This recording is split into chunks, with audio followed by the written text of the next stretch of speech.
जाहीर झाली, त्याच्यामुळे तब्येत सुधारायला हवी. तुमच्या समोर उभा आहे बोलण्यासाठी. उद्धवजींची परवानगी घेऊन आणि काल तारखा जाहीर झाल्या मुंबईसह 29 महानगरपालिकांच्या. त्यानंतर अंगामध्ये उत्साह संचारलेला आहे. औषधं वगैरे नंतर पाहू काय करायचं ते, किंवा ट्रीटमेंट चालूच राहील.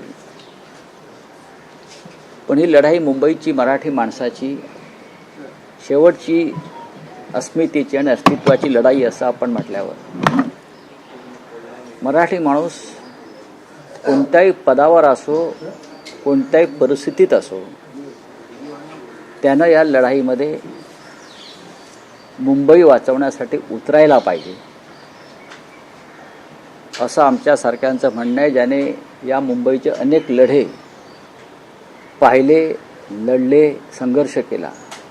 हिंदू हृदय सम्राट बाळासाहेब ठाकरे यांच्या नेतृत्वाखाली त्यांना स्वस्थ बसता येणार नाही. मुंबईमध्ये गेल्या काही दिवसापासून काही पोस्टर्स लागले मुंबई वाचवण्यासाठी, मराठी माणसाला आवाहन करणार. त्यात कोणत्या पक्षाचं नाव नाही.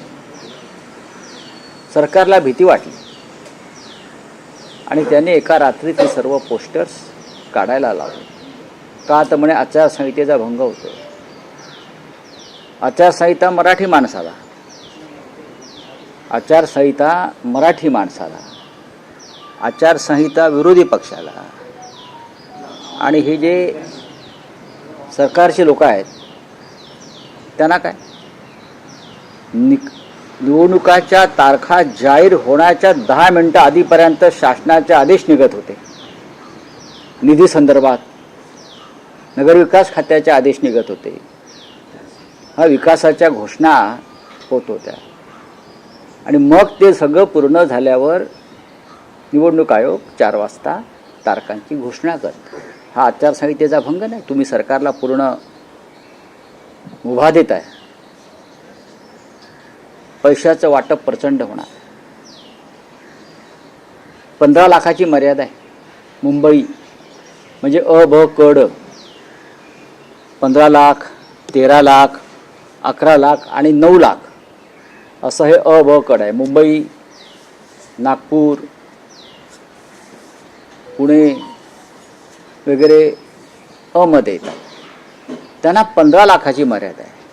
निवडणूक आयोग खात्रीनं सांगू शकेल का सत्ताधारी पक्ष फक्त 15 लाखावर थांबणार आहे? जो सत्ताधारी पक्ष नगरपालिका, नगरपंचायत निवडणुकीमध्ये 100-100, 150-150 कोटी एका नगरपालिकेत खर्च करतो, तिथे ज्या सत्ताधारी पक्षानं, तिन्ही म्हणतो, नगरसेवक फोडण्यासाठी, विकत घेण्यासाठी 2-2, 5-5 कोटी रुपये खर्च केले, तो 15 लाखावरती खर्च मर्यादा पाळणार आहे का? आणि निवडणूक आयोग त्यासाठी कोणती यंत्रणा राबवणार आहे की मुंबईमध्ये सुद्धा मुंबई मराठी माणसाच्या हातून हिसकावून घेण्यासाठी जो पैशाचा खेळ चालणार आहे तो निवडणूक आयोग उघड्या डोळ्यानं पाहणार आहे? मी जे म्हणतोय, प्रत्येक मराठी माणसाचं हे कर्तव्य आहे की या वेळेला ही लढाई प्रत्येकाची असायला पाहिजे. आणि मला असं वाटतंय की त्या पद्धतीची जागरूकता शिवसेना पक्षप्रमुख उद्धव ठाकरे आणि महाराष्ट्र नवनिर्माण सेनेचे प्रमुख राज ठाकरे हे मराठी माणूस आणि महाराष्ट्रासाठी एकत्र आल्यामुळे ही जागरूकता, एक आत्मविश्वास आणि एक उत्साह लोकांमध्ये निर्माण झाला आहे.